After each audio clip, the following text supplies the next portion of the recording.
चुनाव पछि राष्ट्रसभाको 160 सिट हुन्छ। राष्ट्रसभालाई कुनै सहयोगी दलको आवश्यकता पर्दैन, बैशाखीको आवश्यकता पर्दैन सरकार बनाउनलाई। एउटा कुरा यो अहिले चुनावी संरचनाले एउटै पार्टीको बहुमत आउने खालको छ त हाम्रो चुनावी स्ट्रक्चर। किनकि अरूको समानुपातिकमा जुन पर्छ नि 15 लाख 20 लाख भोट, राष्ट्रसभाको 50 लाख भन्दा बढी समानुपातिकमा भोट आउँछ। त्यो मेरो कुरालाई रेकर्ड राख्नुहोस्। दोस्रो कुरा तपाईलाई बताउँछु, यसपालि अलिकति राजनीतिक कुरा गरौँ।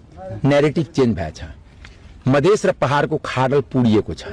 कहीँ पनि मधेसको नाममा भोट मधेसी दल भने मधेसीको पसलहरू पनि बन्द भइरहेछ। मधेसी पार्टीको पसल भन्दैछु, फेरि गाउँमा त किराना पसल बनेको होइन। मधेसीहरूको मुद्दा छैन अहिले यहाँ, छैन। किनकि उहाँले त के हुन्छ, मधेसको मुद्दामा आफ्नो श्रीमतीलाई सांसद बनाउनु भयो। राजकिशोर यादव हारे, उसको श्रीमती सांसद बने, तपाईँ देखेको होइन? अनि राजेन्द्र महतो हारे, उसको श्रीमती सांसद बन्यो। अनिल झा हारे, उसको श्रीमती सांसद बन्यो। अनि शरद सिंह हारे, उसको श्रीमती सांसद बन्यो। मोहन ठाकुर हारे, उसको श्रीमती बेचाराको 3 मरिसकेका थिए, सम्झिनी सांसद बन्यो। अहिले पनि छोडी उम्मेदवार छ। अहिले पनि अनिल झा कांग्रेसमा प्रवेश उम्मेदवार। एजेन्डा होइन र स्वार्थको लागि मधेसी दल कतिचोटि टुक्रा टुक्रा भएछ एउटा जाबो मन्त्री बन्नलाई। त्यो इतिहास जनताको सामु छ। त्यसकारणले जनता त्यो एजेन्डामा अलमल पर्दैन। उनीहरूको एजेन्डा बिक्री पनि भइरहेको छैन। तपाईँ मेचीदेखि महाकाली, खास गरी 2 नम्बर प्रदेशमा मधेसको एजेन्डा मधेसी दलको सबैको बेचाराको ढुङ्गा डुबिरहेछ, जहाज डुबिरहेछ। कुनै पनि पार्टीको अध्यक्ष जित्न गइरहेको छैन। तपाईँले म एउटा कुरा बताइरहेको छु, एउटा राष्ट्रसभा बाहेक न एमालेको अध्यक्ष जित्न गइरहेछ, न कांग्रेसको सभापति जित्न गइरहेछ, न जसपाको जित्न, न लोसपाको जित्न गइरहेछ। यो जुन छ नि, न जनमतको जित्न गइरहेछ। तपाईँले उनीहरूको क्षेत्रमा गएर अलिकति क्यामेरा घुमाइदियो भने तपाईँले थाहा पाउनुहुन्छ जनतातिर। नेता त भन्छ म नै जित्दैछु। मेरो पनि तपाईँसँग आग्रह छ कि मेरो म कांग्रेसको सभापतिजीसँग म आग्रहपूर्वक भन्दैछु 10,000 मार्जिनले चुनाव जित्छु। जितेर तपाईँसँग फेरि स्टुडियोमा तपाईँले नै मेरो इन्टरभ्यू लिनु पर्ला। हजुर, हस्, समय दिनु, धन्यवाद। लास्ट एजेन्डा भन्दैछु। अनि न्यारेटिभको कुरा गर्दै थिएँ। एउटा मधेस पहाडको खाडल लड्यो। पहिलाचोटि पपुलरली पिपुलमा प्रधानमन्त्रीको उम्मेदवारबाट भोट मागिन्छ। तपाईँ हुन्छ 56 मात्र त्यो ठगी थियो। कांग्रेसको शेरबहादुर के भन्छ भट्टराईजी र गुजाको प्याचअप थियो।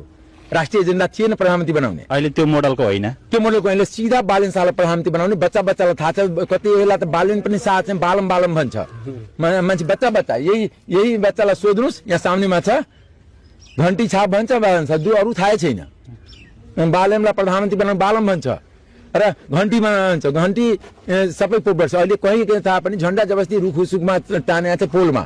तर जनताले कहीँ पनि मनमा राखेको छैन गाछी छाप या अन्य पार्टीको छाप या सूर्य छाप या तारा छाप जो छ। यसपालि बक्सा खुलेपछि थाहा हुन्छ। म तपाईँलाई बताउँछु, म राजनीति शास्त्रको विद्यार्थी पनि हो।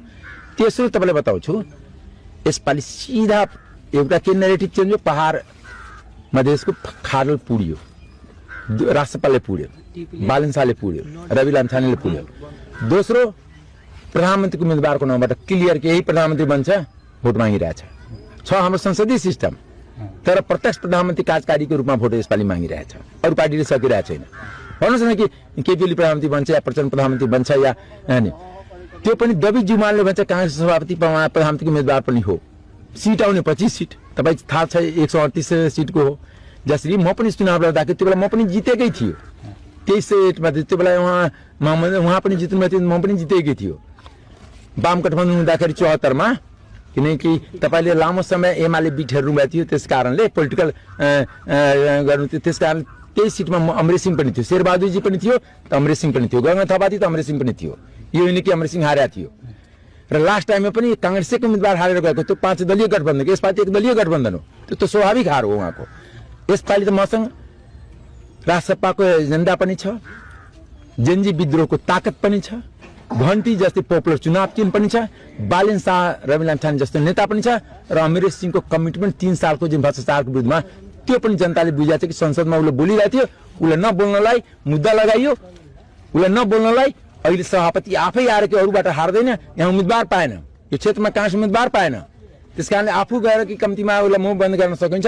तर जनता आफै एउटा फिल्मको गाना छ, रोटी फिल्म भारतीय राजनीतिमा बनाएको छ, ए पब्लिक है सब जानती है। अर्को एजेन्डा तपाईँलाई बताउँछु, यसपालि विदेशीलाई गाली गरे पनि जुन कम्युनिस्टले भोट माग्थ्यो नि, अमेरिकन साम्राज्यवाद, भारतीय विस्तारवाद, त्यो पनि नारा हट्यो।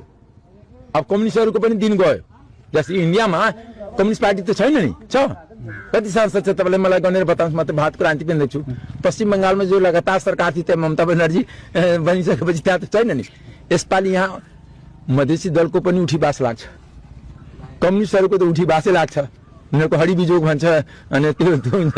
अर्को कांग्रेसको पनि नयाँ सभापतिले एकदम 88 सीटलाई 25 सीटमा झाडेर देखाउनुहुन्छ कि मिडियाको सामने देखाउनुहुन्छ कि हेर म यति बहादुरको साथ तपाईहरुले मिडियाले मलाई सभापति बनाउनु भयो, म 25 सीटमा झाडेर देखाएँ।